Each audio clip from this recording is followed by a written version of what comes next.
Order. Everybody's here that's going to be here from the board. We have Odell's got a relative in the hospital, and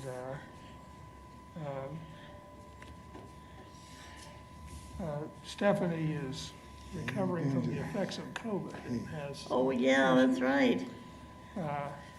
So why don't we go ahead? The first item on the agenda is the approval of the minutes from our meeting of October 22nd.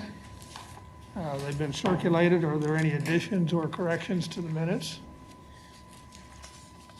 Seeing none, is there a motion to approve? So moved. Second? Second.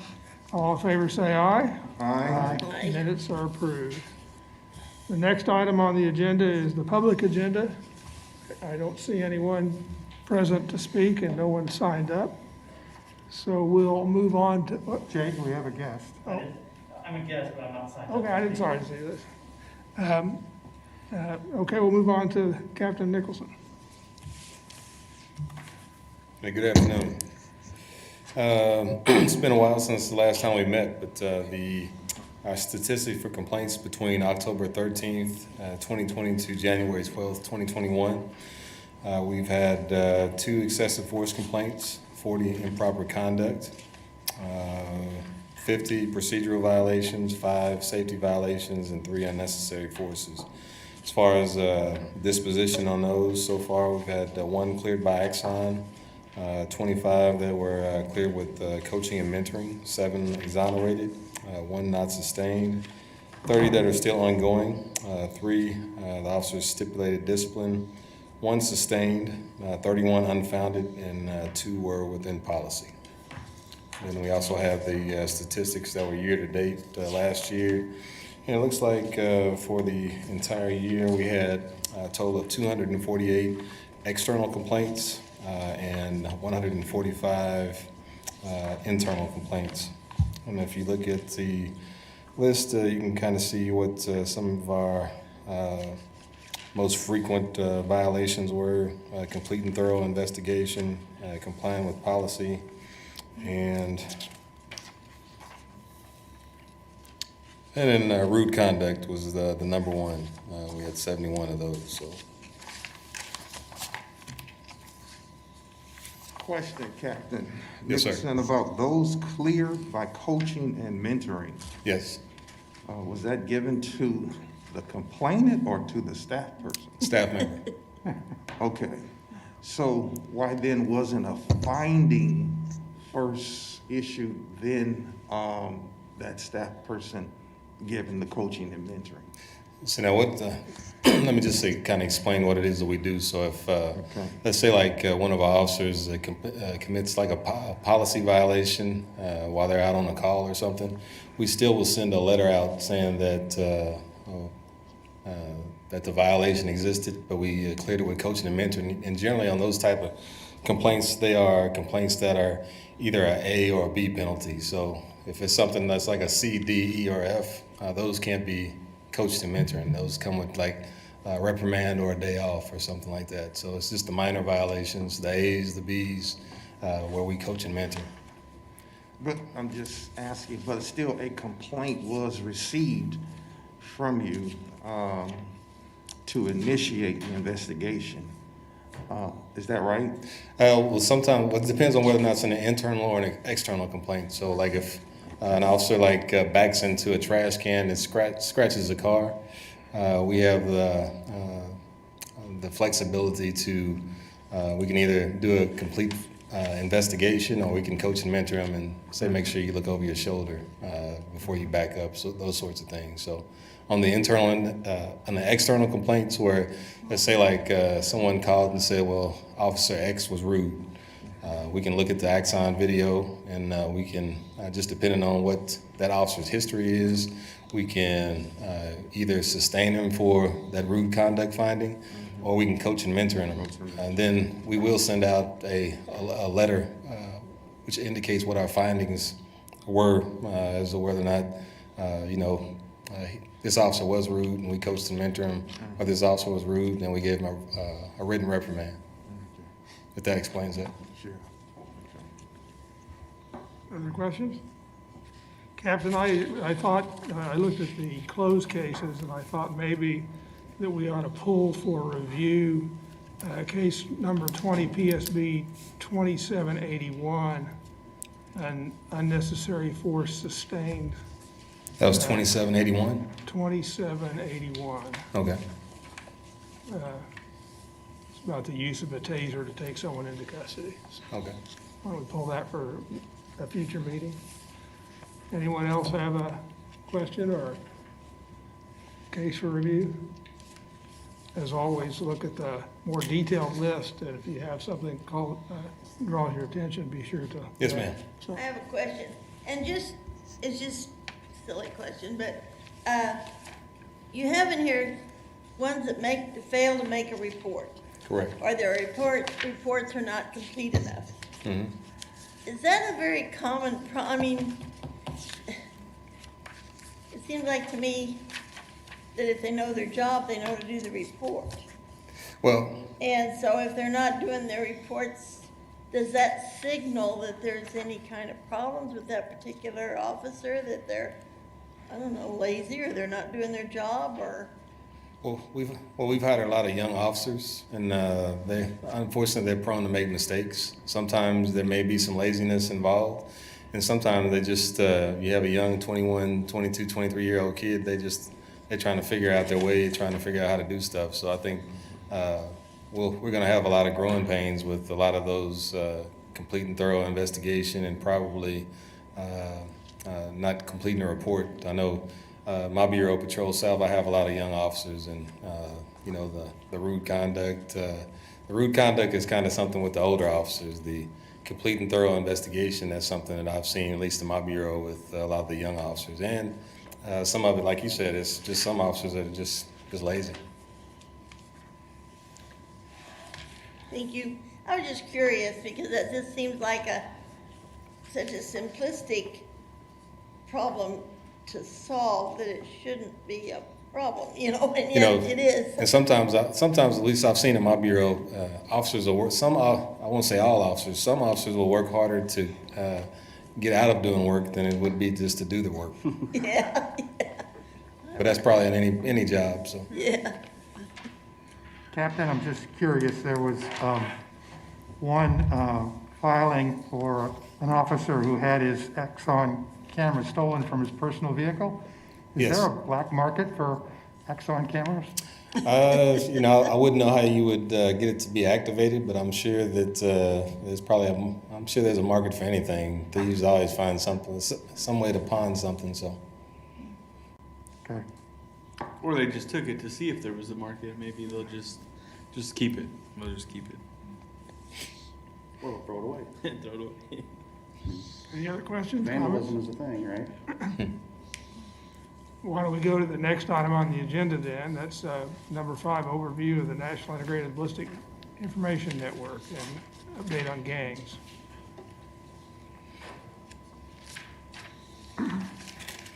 This is Lieutenant Chad Beard, and he's over our gang felony assault section.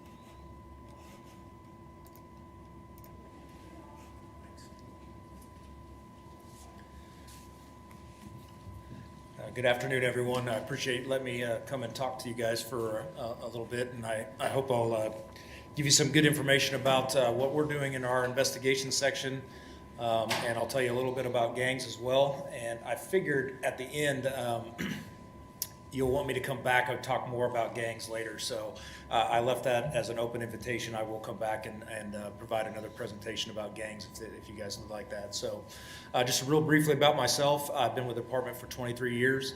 I have been qualified as a gang expert in both federal and state court. I've worked gangs probably about 20 years of my 23 years on the department. I've been a gang intelligence officer. I've been a detective with the gang felony assault section. I was a sergeant in charge of the gang unit itself. And I went out to the street for a little while, was a sergeant out in the field as well as a lieutenant in the field. And then I just came back to the gang unit about a year ago, and I've been the lieutenant over the gang felony assault section. So it's definitely a passion of mine and something I've always felt that I'm pretty good at. So I do apologize if I talk a little fast. I am very passionate about this stuff. So if you guys need me to slow down or ask a question, just holler out or whatever you need to. If you can't hear me or whatnot, just let me know. All right, so we just want to talk a little bit about our new Crime Gun Intelligence Center and how we use NIBIN-based investigations to facilitate that stuff. So we're just going to show a short video. It's about 2 minutes long of our CJIC Center and kind of get you just a little bit of a little 33-132, and any supervisor be 10-4 for a drive-by 1827 South Madison, 1827 South Madison, Robert East. The breaking news out of northwest Wichita tonight. Crews responding to reports of a shooting that left at least one person dead. They got the call tonight to that scene around 27th and Amidon right around 9 o'clock. Anna Auld got to the scene within the past hour. She joins us now live with what we know. Anna.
Currently, I am looking at the shell casings to determine if they are from the same potential crime gun.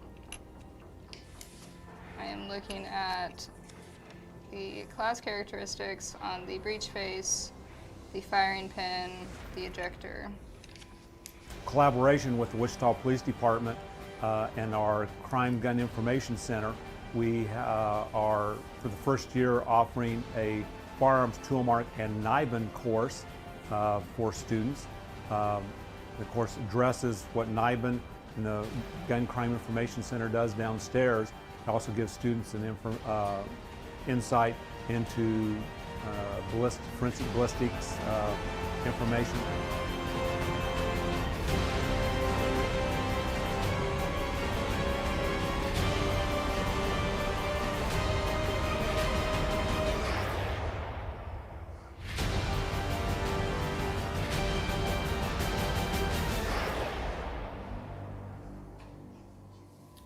People comment about how intimidating the music is. I don't know. I didn't do that, but so that just gives you a little snapshot, and I will go into it a little bit more.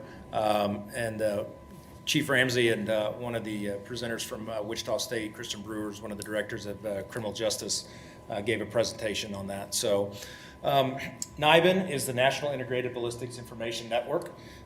You can say that 5 times fast. I don't know if I could do it, but that was started in 1999, and it was through ATF, and essentially it gives a tracing or tracking web-based form or a way for us to compare cartridge casings from either test-fired firearms or cartridge casings that are recovered at a crime scene.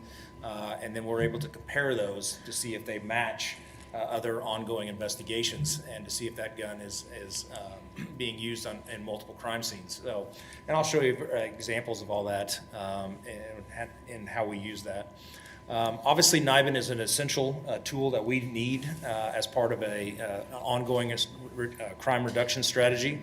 And Our department is right now currently working. We're working with several of our grants that we have obtained, and working on some things such as focused deterrence and some other programs and strategies to address the violent crime that's ongoing in the city right now. So how NIBIN works, and this is really I'll let you read that, but it's essentially what the critical point or the critical evidence that we have to collect is the cartridge casing.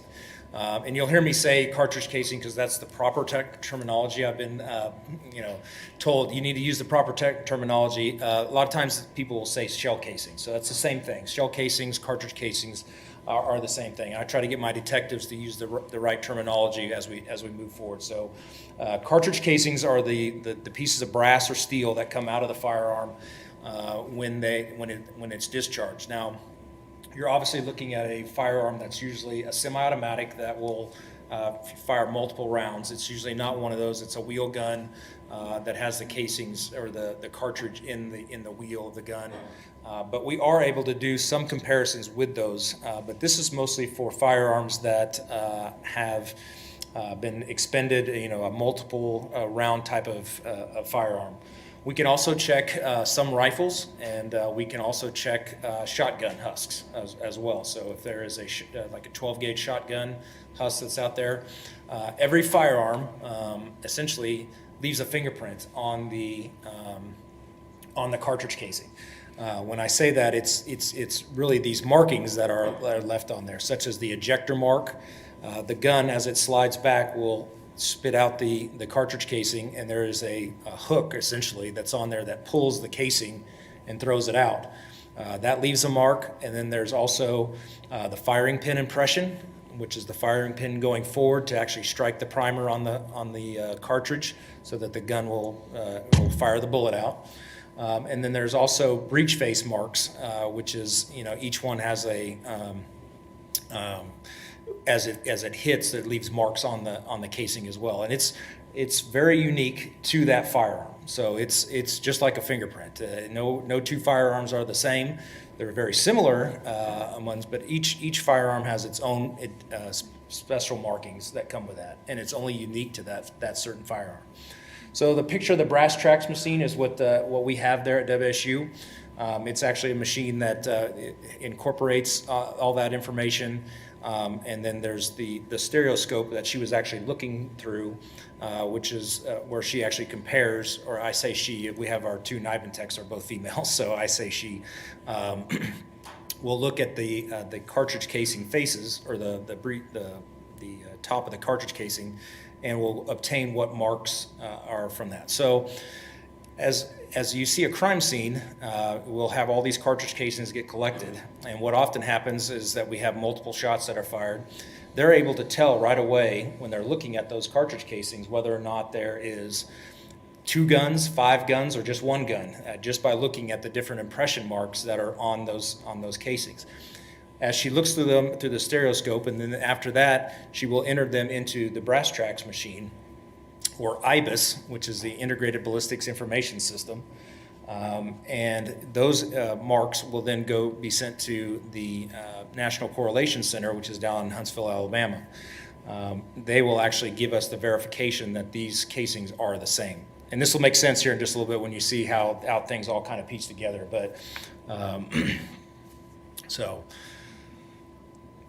we also use E-Trace, and I'm going to kind of jump around just before we get into how we actually do our investigations, because we use a lot with E-Trace as well.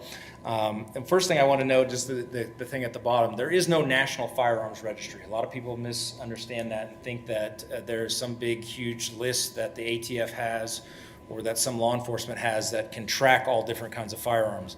No, that doesn't exist. However, E-Trace is available where it will show, if we recover a firearm, it will show us where it was manufactured or where it was imported from, and then it will show the store or the place that it was originally purchased from, and it will show us who the original purchaser was. So, obviously if a firearm's from 1976 and was bought by your grandpa or whatever way back when, and he never, sold it to anybody else, and then it gets passed down, and then you sell it, or it's taken in a burglary, and then we recover it, it's going to show that man as being the original owner. It doesn't show if it was sold to some other person, or if it was transferred, or if he sold it to a pawn shop, or anything like that. It's not going to show any of those types of transactions. It just shows the original purchaser and when it originally was manufactured or imported into the United States. So using E-Trace, and I'll talk about how we actually will use that as well when we recover a firearm. E-Trace is primarily used when we have a recovered firearm.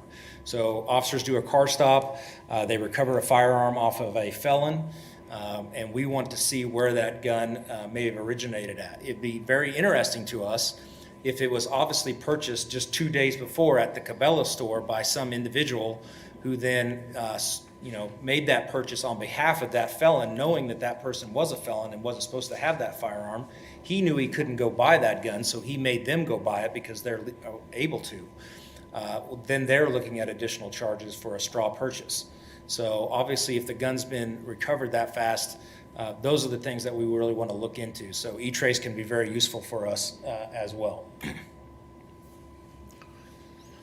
So again, this is just kind of how I explained it. You have the purchaser, then it's originally bought, and then an individual will then sell it to a friend.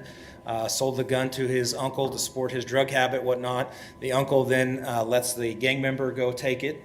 And then that gang member goes and commits a homicide with it, and then we end up recovering that firearm at another scene or on a car stop or whatever, and then we're able to track it. So I pulled this off the internet. This is the form that we would receive if we got a return back from E-Trace, and you can see on here where it says the purchaser information, the dealer information, where it was recovered, and that information up there is from the police department that actually submitted it, and this is the firearm information. So again, this purchaser information is the original purchaser. It's not some, it doesn't show wherever the gun's been for all the other times. Obviously, as a U.S. citizen, you can transfer and sell firearms to another citizen without the need for a license.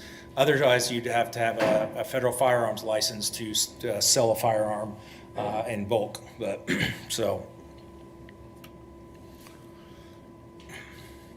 All right, so we, in 2019, the Wichita Crime Gun Intelligence Center actually started.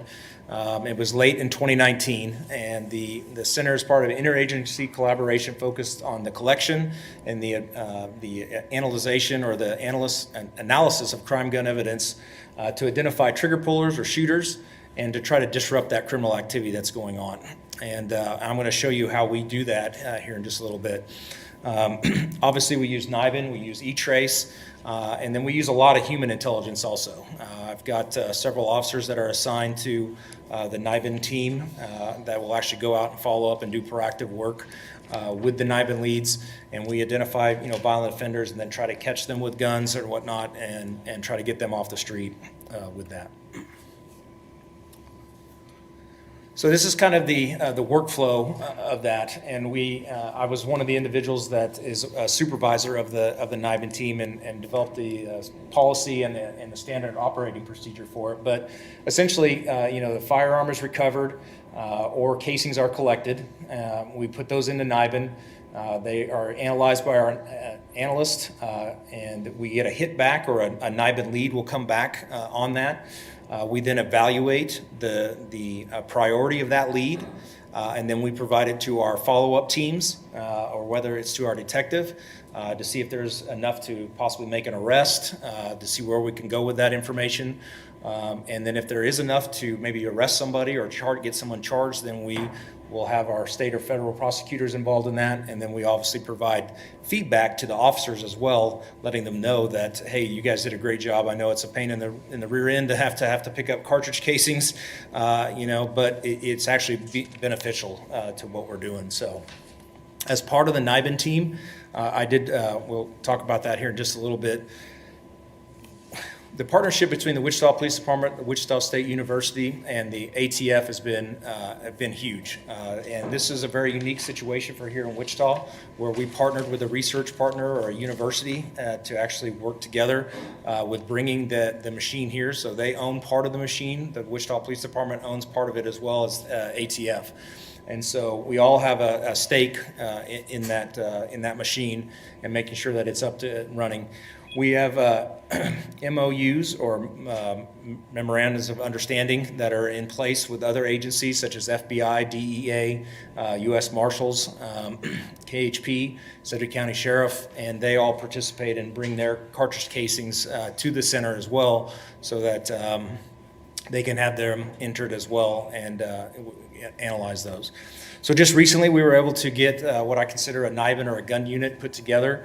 We have the CJIC director, the lieutenant is myself. We have one sergeant. He has 6 officers over them. I have 2 of my detectives that are assigned to ATF as task force officers, and so they work specifically on NIBIN-related cases. There's 2 FBI agents that are now assisting us. We have several research specialists. We have a contractor that's also working with us.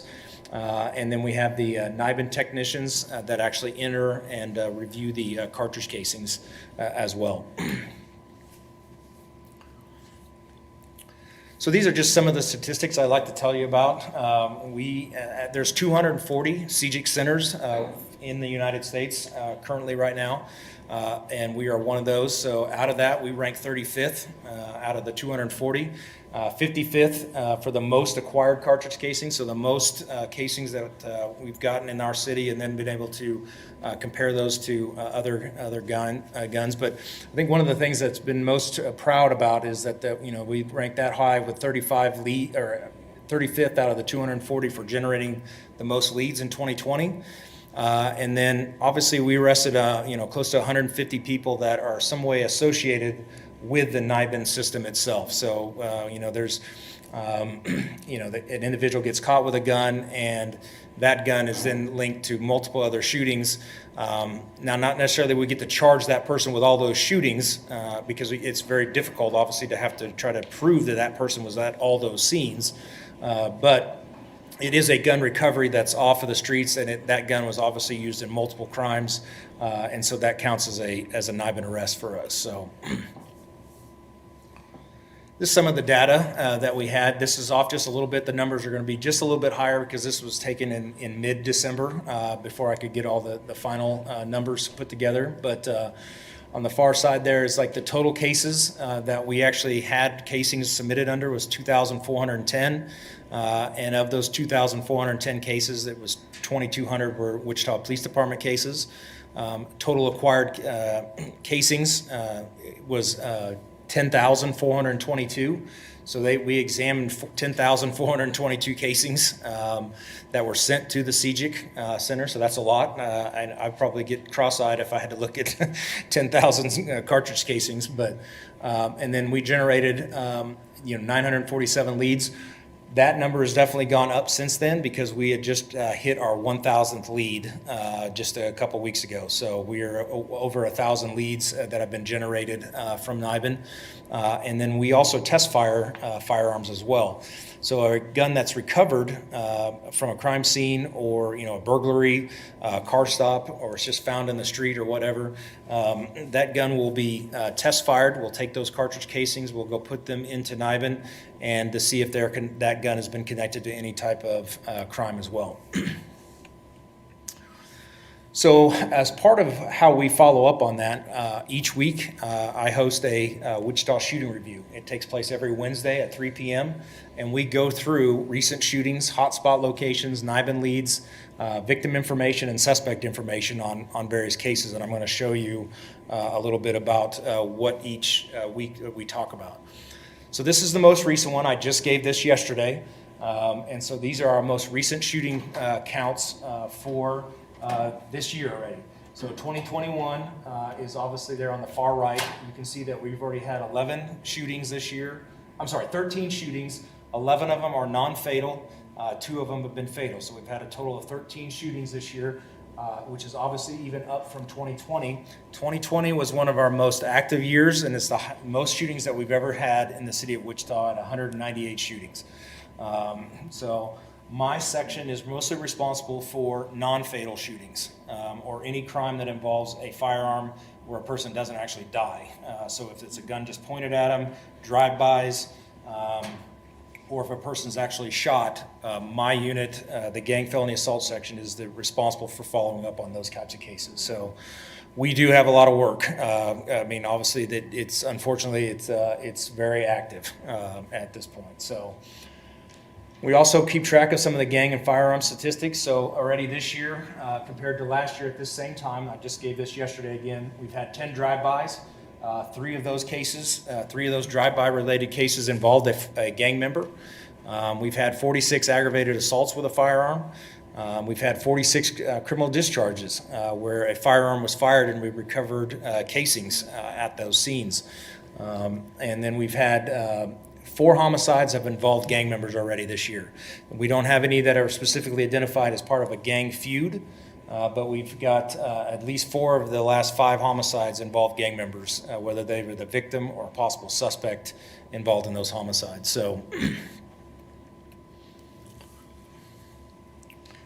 So I also put this information out so the officers can get a look at. We have the information about what our victim demographics look like, the sex, ethnicity, as well as the age. Right now, we're sitting at 100% male. All of our victims have been male individuals. 69% of them have been black or African American. And then on our age, it still seems to be steady between the ages of 25 to 45 years of age. So it's not necessarily juveniles that are doing our shootings. It's an older group of, I say older, a 25 to 45 age range is what we're looking at currently. So. And you can see the last 3 years that it's about consistent. The last 3 years, it stays very consistent with each year. Again, I had this recently put together so that we could at least get a snapshot of what our suspects, at least being described in our police reports as they come in. Again, male, 62%. African American is about 38%. There's also 38% as classified as unknown. So if a person gets shot at or whatnot, or they don't know who the suspect is, they say unknown. And then obviously on the age, we have that as a high number as well. So, but again, that 15%, I took the highest one that actually had an actual number associated with that. It's that age range again, 25 to 45 when it was provided. So something to give to the officers as well as to you folks as well, as this is what our demographics looks like of our victims and our suspects currently. And this is consistent with the last 3 years as well. Including last year, 2020. So I have this map also put up for our officers during the shooting review. You can see the hotspot locations where we are seeing and are encountering most of our shooting incidents. It's maybe a little bit hard to see, but obviously the city is divided into quadrants here. This is essentially Grove, going all the way up from about Central, all the way up to about 28th Street, into the park up there, which is, again, where you see the red. Unfortunately, that's where we have a lot of shots being fired in the northeast part of town, as well as the northwest part of town. We have some, and then we also have our Hilltop and Plainview area as well, as where we have several shots. As of recently, the last 2 weeks, we've had a lot of shots fired in the southwest part of town. And so we've done some work on trying to address that as well. We've identified some suspects, and they actually arrested some guys just recently with a firearm after they fired some shots up in the air. So I wanted to show you just a couple examples. These are some of the evidence that we've collected. These cases are already closed out. And I apologize, this is not, this one video does have a lot of cuss words and slang and stuff being thrown around. It's not to disrespect anybody, but I just wanted to show you what we are working with on some of these cases and how many shots are getting fired. So this first one's at a motel up on North Rock Road. And a person's looking out with his phone at this group that's getting into an argument. And there's several gang members that are involved in this.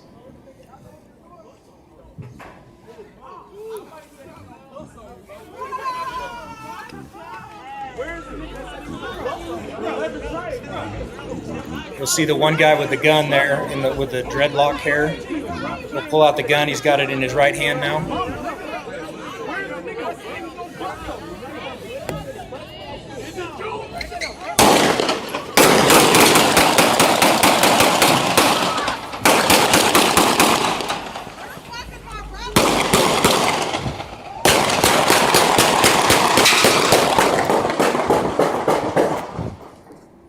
There were over 45 rounds fired on that incident alone. So, and we are seeing many more of those types of incidents with multiple shots being fired.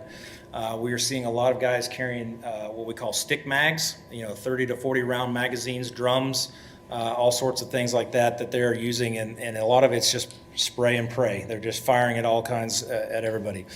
So this next one I'll show you here is it's going to be, I'm sorry, yes, sir. Was that multiple people shooting or just Yes. that one guy? Yeah, that was multiple people shooting at each other. And unfortunately on that case, we weren't able to make an arrest because nobody wanted to cooperate that we did identify. We did recover several handguns that were thrown down in the area. When officers got up there, they started chasing people and stuff, and they threw down the guns. And of course, those guns were linked to other crimes. But the building got hit, and an innocent lady that was inside the hotel got hit in the foot. She's okay, but she got hit on that spray. I mean, because you could several building. I mean, the building had several. What am I trying to say? Hotel rooms got hit during that. So yes, that was several shooters. We had estimated between 4 and 5 shooters on that deal. So this next one. It's going to involve a car coming around here, and it's going to get in confrontation with that black SUV, and you'll hear all the shots that get fired on that as well. So obviously when officers show up, there's just a bunch of casings laying in a parking lot, and this is what we have to work on. Oh, is this the hotel surveillance camera or just a citizen? This is a citizens this is actually at an apartment complex now. This is a different incident.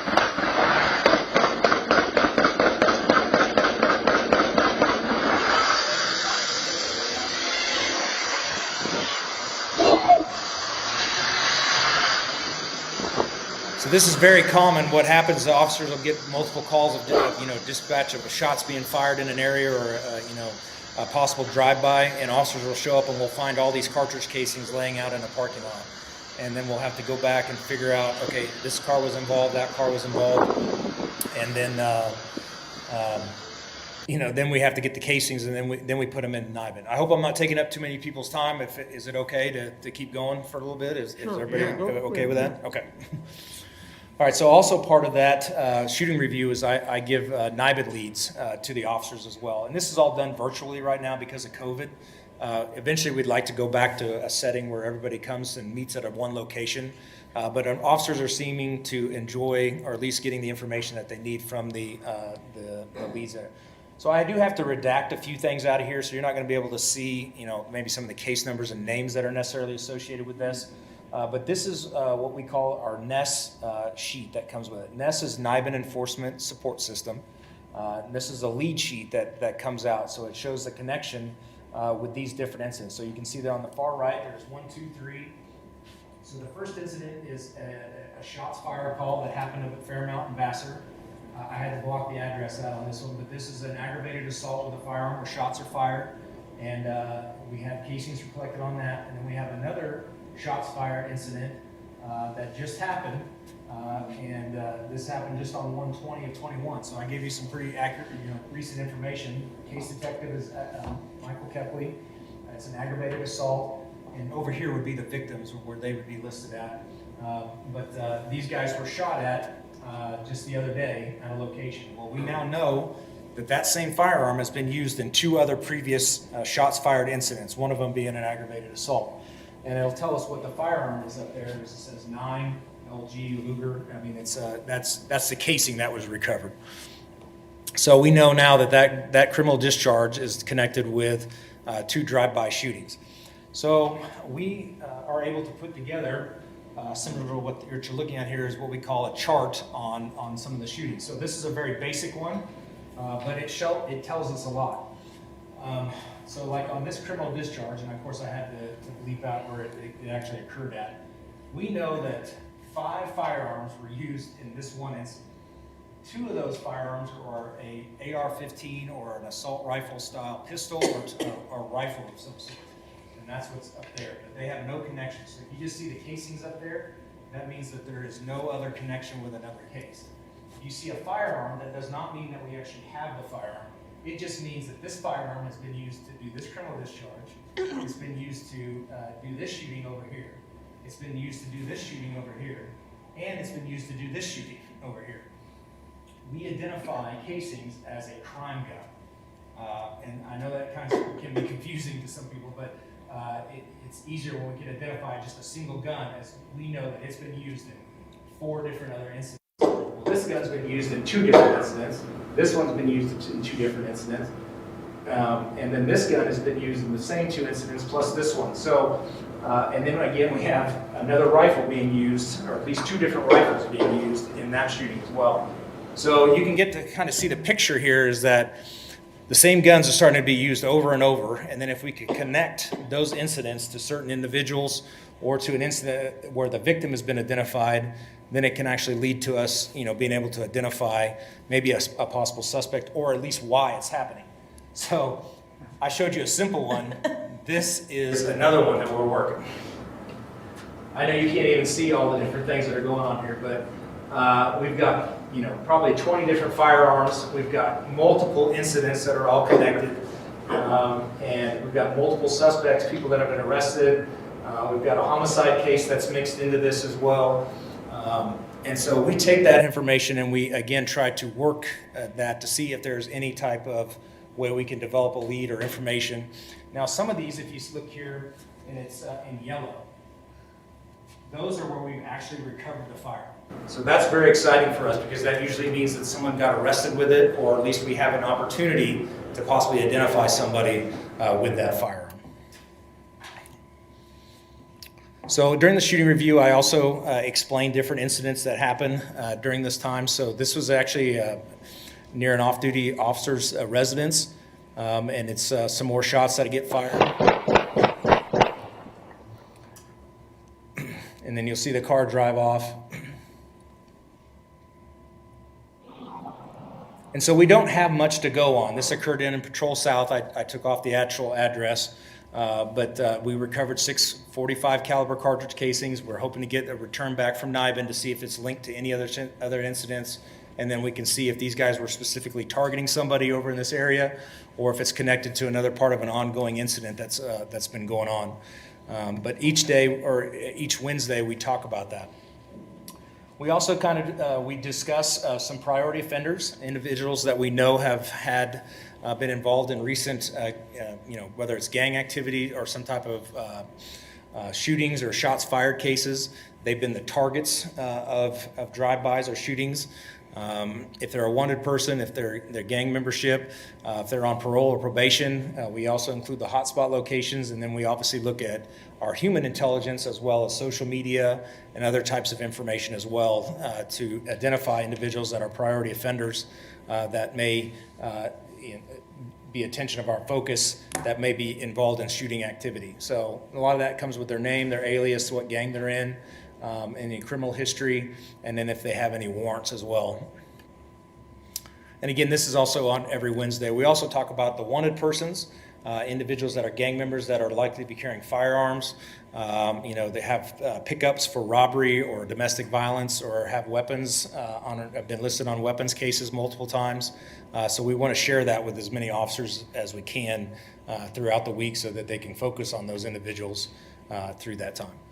So I'm going to shift the gears just a little bit, and I'll try to wrap up here with a little bit about gang stuff, if that's all right. Does anybody have any questions so far about? I had a question about your staff that you listed. Are all those commissioned officers? Yes. Well, not everyone. I take that back. Sorry. Myself is commissioned. Obviously, my sergeant is commissioned. The 6 officers. The director is, because he's a captain over the bureau. The TFOs are detectives, so yes, they're commissioned. Then the other individuals are agents with the FBI and ATF, so they're commissioned. But we have NIBIN techs. The 2 of them are not, but they're city employees. Actually, I take that back. One just transferred. She's a contractor now with ATF. She still does our NIBIN stuff as well. But we have one city employee that is not commissioned, but that has the clearance to do cartridge casings. And then the researcher or the other backup NIBIN tech is a WSU employee that has the clearance. He was former KBI, and so he does that. And then the director at the Criminal Justice Center, she's not commissioned, but she has access because she's the director of the facility. So those are all the commissioned people that we have on our team so far. Yes, sir. Yeah, so how does the machine work? Does it spit out and say these two are the same? Because I saw somebody looking through the microphone. I was wondering, or not microphone, right. Microscope. Why would they need to look at it if there was the machine there? So. Yes, and so there's still a human part to this. They have to look to see. They have to have somebody. You can't just put these things into like and automatically takes a picture. But essentially, she looks at to see if these casings are like. She gets a whole batch. There's 5 casings. She'll look at each one to see if any of them are eligible to be entered into the NIBIN system. Now, I apologize, maybe I should have explained that a little better. But so then, if she believes that they are close enough for a possible match, she will then put them into the machine, and it'll actually pull them up onto a screen, and then she can compare them again. And if they are worthy enough to be entered, then she will submit them to the correlation center. It goes down to Alabama. Their specialist will look at it again and confirm that yes, that is a match to that. But the machine, essentially what it's doing is it's going through all the other images to compare it to the other images that are already in the file, I guess. It's almost like APHIS, like your fingerprint. To all those images that are already in there, it's comparing it to those to see if it's been used in something else. So that's essentially what the computer program does. You still have to have a human input that information. Is there a standard agreed upon science across the country? Yes, and I didn't get into all that, but they actually go for a week-long training, the NIBIN techs down there in Huntsville, Alabama. For that, they have to be certified. They have to receive regular updates on their training as well, so that they make sure they keep that standard. It's just like being a latent print examiner. They have to score high enough to make sure that they are part of that. The correlation center actually just confirms what they're really doing up here, and then if we have to go to court, we actually have to go get another standard done by an actual forensic specialist through the KBI or through ATF to actually come and testify about that. So these leads are just as good as receiving probable cause or like a Crime Stoppers tip, or we can put that into affidavits for search warrants, these leads. But if we want to go testify in court, we have to get a specialist to come in. Yeah, that makes sense. Thank you. What is the, one more follow-up question? Sure, absolutely. What is the science behind the notion that all marks are unique? Because I could see that you could have a mark that would be identical, which would be very useful information. Right. How do you know there's not another gun out there that doesn't do the same thing? And I don't want to provide you with the wrong answer on that, and maybe that's something I'll have to come back to you on the next time we visit. But every training that I've been through, and essentially what you're talking about, the science of this is that there is no two firearms. The markings are all individual, unique to them, to that firearm itself. Because I've had the same things where I thought, well, what if you piece a gun together, and see, but those markings that are put on it are just as unique as someone's fingerprint. And there is just some science probably above my head that would come and testify to that, to say, yes, that's how this works. And but I will definitely look into that, and I'll try to get a little bit better answer for you next time we meet. Okay. Yes, sir. Just a question about citizen follow-up. If like I've had a vehicle vandalized where my son is a coach at one of the local high schools. Anyway, his team won the game. He went home later that night, neighbor heard 5 shots. He came out the next morning, 3 bullets in the radiator, 2 on the side, tires slashed. And people came out, we filed a report, they came out. They found a casing in the driver's side panel door. Okay. So how would I follow up on that to see if that's related to any other case? Sure, I can get with you here in just a little bit. If I figure out what the name is associated or the case number, and see if I can release stuff to you. Like I said, it's part of a criminal case. If it's obviously part connected to a bunch of other stuff, I won't be able to. But at least I'll be able to maybe provide an answer for you so that you may have some closure for that. Unfortunately, a lot of times that. If we don't find a casing, obviously there's usually lead and bullets that are still part of that. That takes a whole separate person to analyze that stuff. We don't have that capability here right now currently because this Regional Forensic Science Center here in Sedgwick County does not have a firearms technician that can do that. And that was the thing about the cases. They took the time to pick up all the casing. Yeah. Except one stayed in the Right, driver's that's lot, and so they had to take the inside panel out and found it in there. Yeah, and are you talking about the actual fragment itself? Yes. Okay, yeah, the fragments are different than the casings, and so, yeah, so if you got bullet fragments, there is technology, we just don't have it here, that you can, the same company does that where they can, it's called brass, I can't remember what it's called. What is it? Well, that's the brass track. There's something else. There's another one that's the same company does that where you can put parts of the fragments in and it'll compare the actual bullet fragments to see if it comes back from a certain gun. So that's still all part of NIBIN then? Yes, but we only work with the casings. With the casings. But the bullet fragments, unfortunately, we can't do a whole lot with, but we have to send it off to a specialist, and then usually it's only beneficial if we actually have the gun. In our custody to be able to compare that bullet was fired from that gun, which is possible, and we just have to have the gun to do that. So, all right. So the gang unit, we obviously there are gangs, and like I said, if you guys would like for me to come back, gangs are really my passion. So I'll the stuff that I can talk about. But they came to Wichita back in the late 1980s, early 1990s. They came from California, Chicago. And even from New York, but they primarily are West Coast influence here in Wichita. And essentially back in the early 90s, if anybody's from here in Wichita, remember that it was the explosion of crack cocaine. And those gangs that came here were here to sell drugs, to set up drug sales here in Wichita. Unfortunately, 9th and Washington became known as Crack Alley. I'm sure Lieutenant Richenberger and some of these guys over here that were, Captain Nicholson, that were part of the task force that were back then, and some of the early SCAT teams and whatnot. But essentially, we started seeing turf wars erupt over the sale of drugs here. And back then we had the drive-by became the shooting, the attack of choice, and it's just cycled through because that's what the attack of choice is today. Our drive-bys up last year over 110% since for last year. So we didn't see the number of 200 and some that we had that year, but we had close to 150 some odd drive-bys that were this year. So this is just a real quick video. It shows a guy doing a drive-by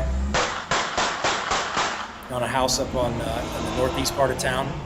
This shows you how that's just what they consider. It doesn't matter if there's a baby inside or a family or whatever. That's how destructive those drive-bys can be with that. So obviously our mission is to focus on crimes committed by gang members. We attempt to identify any viable charges. Then we obviously want to disseminate that information as part of the most important thing that we worked with as a gang unit. And then obviously the ultimate goal is to eliminate gang violence.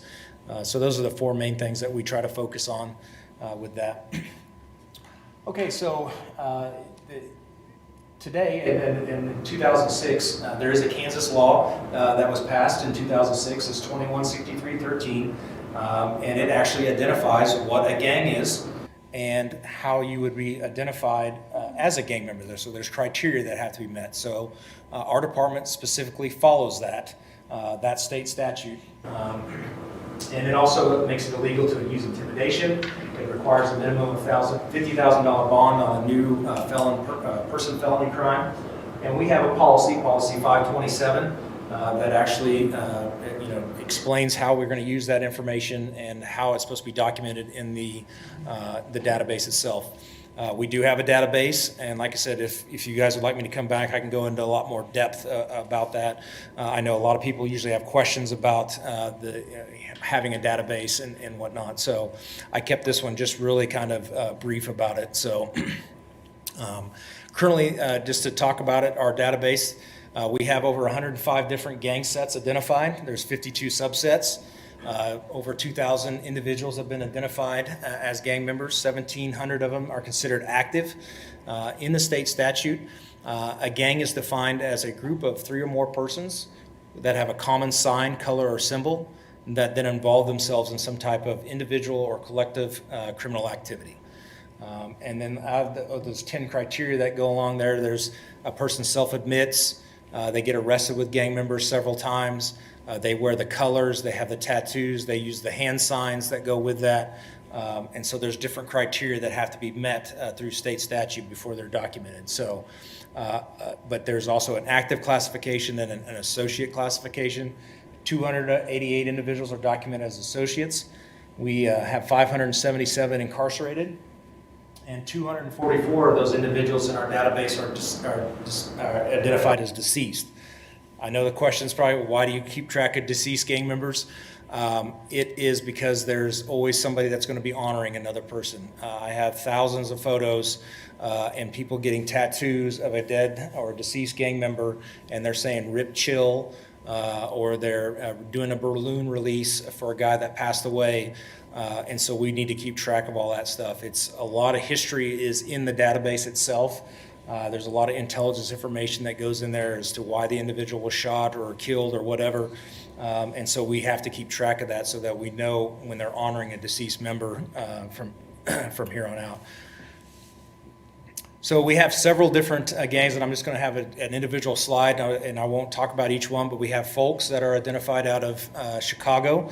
We have several different kinds: Black Gangster Disciples, Gangster Disciples. We have Vato Loco Boys. We have 19th Street True Boys. We have Asian Gangster Disciples. We have several different sets that are folk related. We have several that are People Nation affiliated. We have several Latin Kings. We have Four Corner Hustlers. We have Vice Lords here as well. And again, that's all influence primarily from Chicago. Some of our biggest gang sets here in Wichita are going to be our Crips and Bloods. They are our most active gang sets and are ones that are most fighting with each other, where a lot of our violence is associated with them.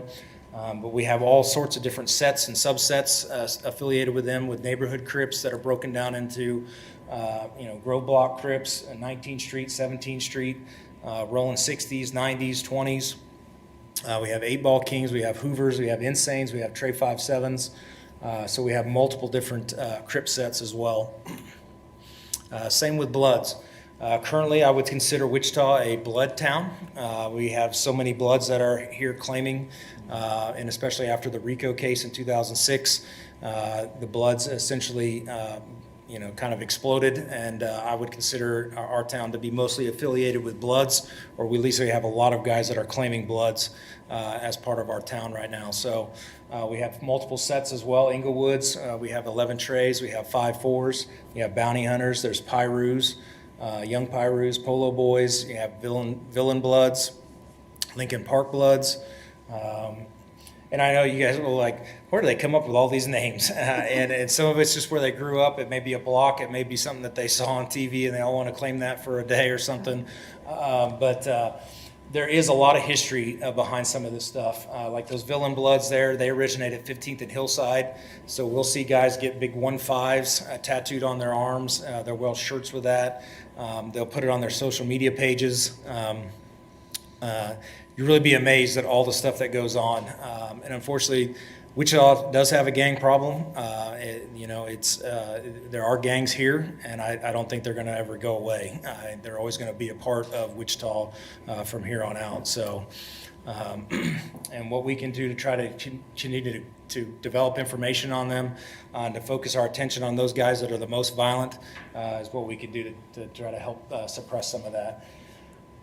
We have our own local sets of gangs, such as our Junior Boys, we have several Ash Park, 2nd Streeters, Hill Blocks. There's several subsets of Junior Boys. There's 21st Street, there's 2nd Street, there's 12th Street. that are part of that. We have multiple Hispanic or Latino gangs. We have Vato Local Boys or Norteños. We have Sereños. We do have MS-13 here. We've got several local Hispanic sets such as Kings of Destruction, Kids of Destruction, Meadow Creek Gangsters, Players for Life. We've got several different little sets as well that are all part of under Hispanic gangs. We have several Asian gangs here as well. Asian Boys and Viet Boys are some of our largest groups that are here. We also have some TRGs, which are Tiny Rascal Gangsters. So we do have some of those. Most of them are from California. We do have prison gangs as well. I usually keep in regular contact with our associates in El Dorado, Lansing, different prisons from around here, but they have all the large groups as well that we have here, but they have additional, extremist groups, Black Guerrilla Family, some of that other stuff that goes on as well. We have motorcycle gangs here. We have Mongols and Banditos for sure. We have no Hells Angels yet. We have Sons of Silence, but we have Mongols, and we have El Forsteros, and we have the Chosen Few, which is another group that's here. I just showed you a picture of the Big Six, which is what's usually associated with our motorcycle gangs here. But we have several of those as well. And I don't even get into all the hate groups and extremist groups that we try to track. This group is very difficult to deal with. They are protected under First Amendment protection of freedom of speech. So you're allowed to say hateful things against other people as long as you're not committing crimes with it. So we have to be very careful when documenting individuals that are part of these groups if it's not protected under the freedom of speech. So just something that we have to work with as a unit. So we have we try to deal with this with the prevention, intervention, and suppression. Suppression obviously is one of the bigger things that we often will focus on with the database and having major crimes operations or whatnot. But we also work really close with our juvenile intervention unit. We are trying to reach out and contact parents of kids that have been identified as gang members, providing resources. We are also under the Project Safe Neighborhoods, working with our Focused Deterrence program that'll be coming out hopefully really soon, where we are providing additional resources and trying to actually impact some of these kids before it gets into where they're into that type of lifestyle. So we're looking at pretty exciting stuff that we're looking forward to and getting involved in, some proactive programs to help maybe keep some of these kids out of that lifestyle before they ever get into it. So like I said, I don't go into all of it here, but one of the things that we do try to really focus on with ourselves is just teamwork and communication. All the different groups that we work with. This is just a small sampling of all the different emails and stuff that I send out every week to the different groups. But we work with all these different guys, especially our federal partners, our prosecutors. We have a specified district attorney that works our gang cases with us, and they come to our NIBIN meetings and stuff. So, it's all about trying to share that information and try to get as much information as we can out to those other officers that provide safety to them as well. So I've ended with just some of my, these are my detectives, the Sergeant Brad Elmore, and I have these detectives that are assigned to me. These are my new NIBIN violent crimes team that works during the daytime. Sergeant Cooper is in charge of those 6 individuals. They work very hard and do a great job of doing proactive work. The night gang officers, Sergeant Hutchins is in charge of them. They are primarily the gang intelligence officers, and will focus in on our database and any type of gang activity, as well as violent crimes that occur at night. So I know I went through a lot of stuff, and if I have questions, feel free to ask. Work with and know David Gilkey? Yes, we have worked with David, and we hope to bring him in some more, but we are I just lost my train of thought or whatever, but I just saw him last week, and we hope to bring him in with our Focused Deterrence program at some point as well. So, yes, ma'am. So how do you measure, like on your prevention and suppression program, how do you measure that success? It can be difficult, I will admit, and we are actually in the and the project that we're working on right now with Focused Deterrence is developing, and we're working with Wichita State. They are our research partner as part of the Project Safe Neighborhoods program, where we receive some of this federal grant money.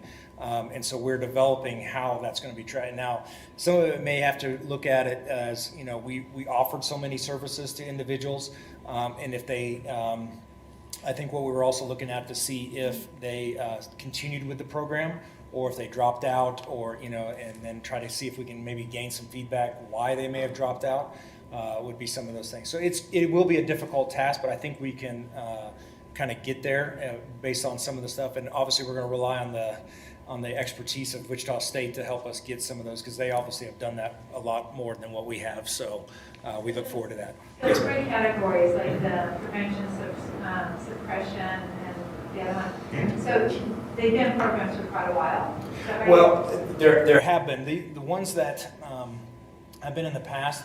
Some of them have worked. We've realized that some of them they didn't. And again, a lot of times it comes back to resources, money, and being able to fund those programs to keep them sustained for a long period of time. Depends on what I've really encountered recently is that to have a program that works, it has to be more than just a 6-month program. These kids, you have to stay with them pretty much the entire high school time, and then even into sometime into college, to keep them out of that lifestyle. And obviously that a lot of time dedication, resources. Unfortunately, people move. There's all kinds of different factors that kind of go into that. Some of the things that I always felt that were that I'd like to see again would have officers in schools, but also having resources for them to do stuff after school. I think after school programs, whether it's a weight training program, or whatever, and having things set up so that they have that activity.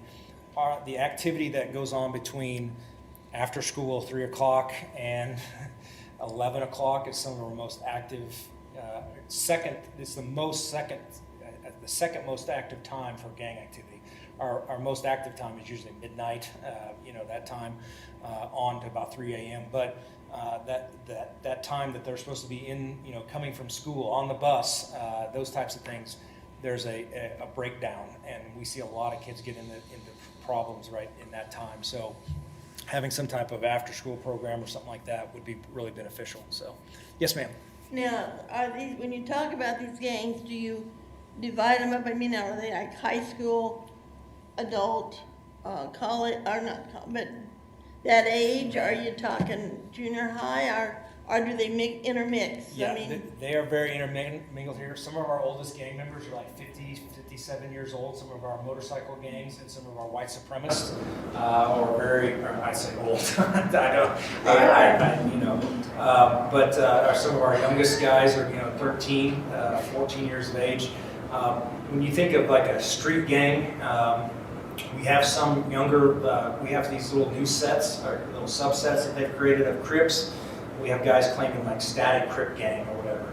There's nobody that's over 18 in that group or whatever. They're all like 14, 15, 16, 17 maybe. And there's only like 10 of them. But they're causing all kinds of havoc because they're getting into shootouts and stuff with guys. So that's one of our most active groups right now.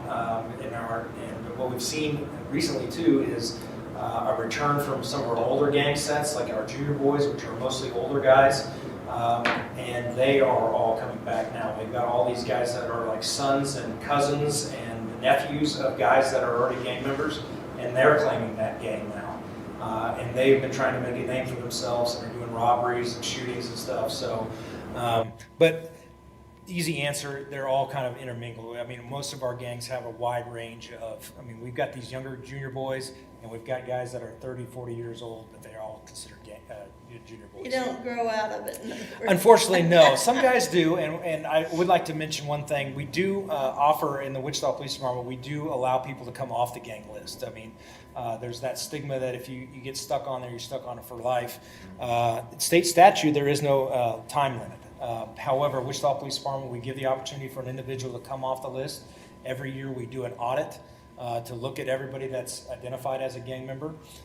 We then look to see if they meet the criteria again. If they get arrested with other gang members, they commit crimes of violence or wearing their colors, they have a social media page where they're throwing up gang signs and stuff, then their time starts over. And so it goes for 3 years. And then after 3 years, we look at that again and see, they haven't done anything, they've stayed out of trouble, they come off the list. We have over 3,000 individuals that are considered no longer gang members that we on any type of list or anything like that. So. And do they, you talk about school, are they staying in school? Are they quitting school or dropping out or going when they feel like it or? That seems to be more where they go when they're, but a lot of times guys will go because that's where they're able to meet girls, they're able to hang out, all their friends. Yeah, all the things that go on at school, that's where it's, they like to stay in school. Now, I don't know how well they do, but yeah, COVID's kind of changed that, obviously. We've had a lot of downtime. There's a lot of stuff that's been going on that, and I'm sorry, I've probably taken up way too much time. I see that, So if you guys have additional questions, I'll leave my some cards up here for you, and I'll be more than happy to come back and speak again if you guys would like more about gangs or whatever. So thank you very much for your time. Appreciate it very much. We may have you back. Lieutenant Beard. Thank you. Sorry, Kevin. No, I know, but it was supposed to be 20 minutes. The next item on the agenda will be executive sessions. We may remove at least one of the items from our schedule just because of time. I don't know. Before we go to executive session, Captain Nicholson, what are the time periods? How much time do you think we need to review these cases? Sergeant Henderson, do you have video? I have no video response, sir. Yeah, so the two cases that we plan on reviewing, 3327 and 2929, those two don't have, there's no videos, so it's just what you have to read and then whatever questions that you have. Only thing that we have video on is the suicide incident. So it shouldn't take that long. All right. Well, then let's go ahead and we'll just see how far we get. I move that the Citizens Review Board recess into executive session for 45 minutes to receive information on case numbers 19 PSB 3327, 19 PSB 2929, and 20 CO 73774, along with possible consideration of 20 PSB 1214 to receive information that may involve attorney-client privilege for personnel matters of non-elected personnel, and matters that relate to private property or persons in order to protect the privacy interests of identified individuals. Is there a second? Second. All in favor say aye. Aye. All right, we will return at about no earlier than 6 p.m. Thank you. Do you guys leave or do I leave?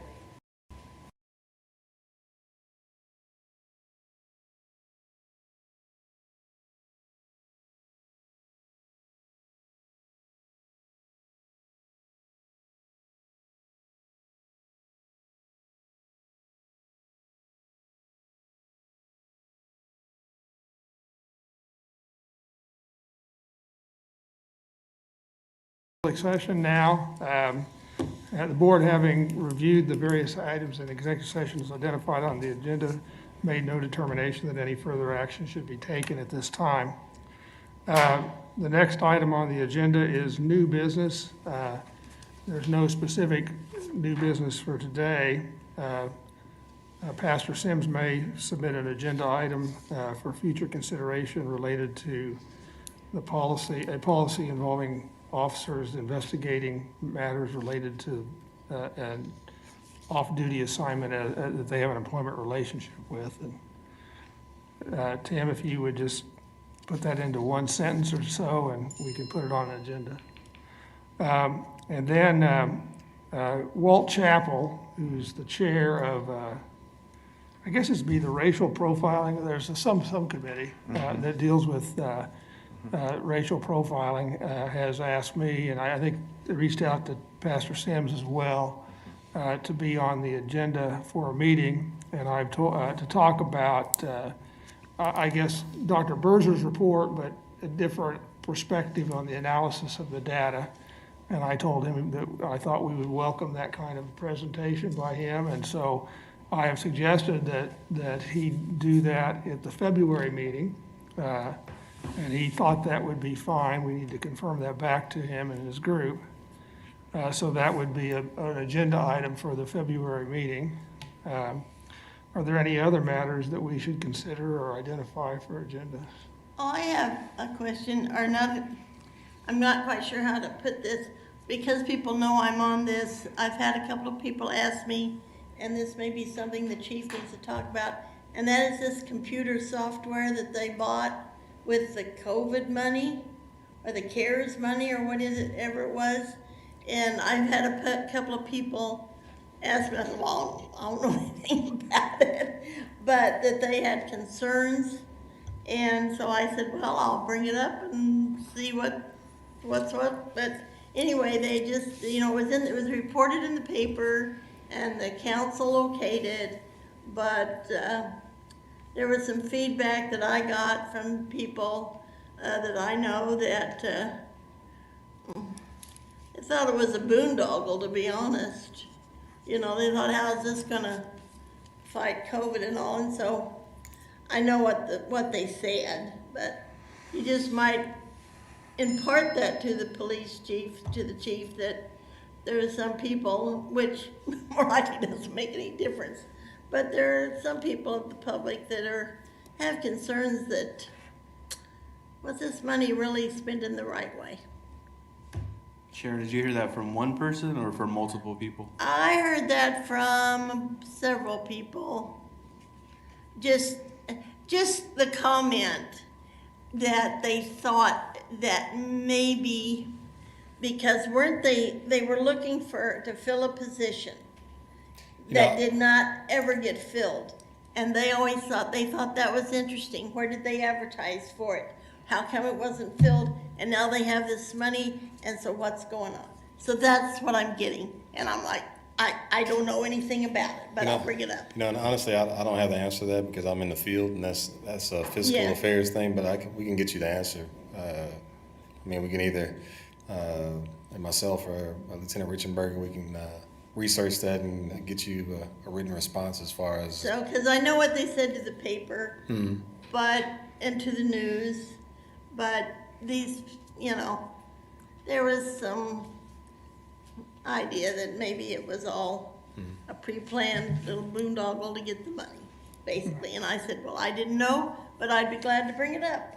Yeah, and like I said, I can talk to with the chief and then Deputy Chief Givens. That's her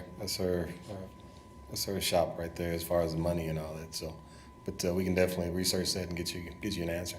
Okay. Anything else? With regard to the Walt Chapel email request to be on the agenda, he had asked for 45 minutes, and I would certainly recommend that we give him the same amount of time we gave Michael Berzer, Dr. Berzer.